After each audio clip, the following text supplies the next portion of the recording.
Alright, so in this problem, it says the value V in dollars of an artist's painting t years after it was purchased is given by the function V of t is equal to 5,000 times 4 to the power of t over 10. What is the value in dollars of the painting 15 years after it was purchased?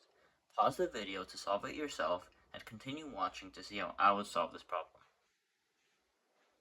Alright, so the first step I would take to solve this problem would be to write down the function V of t. So V of t is equal to 5,000 times 4 to the power of t over 10. Now, it gives us the t value here, t. So we replace everywhere where it says t with 15.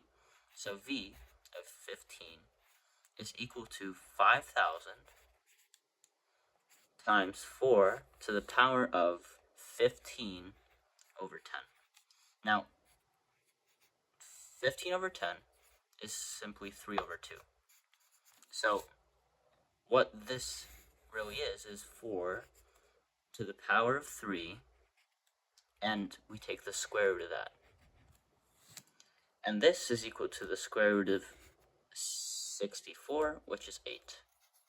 Alright, so what we have here is V of 15 is equal to 5,000 times 8.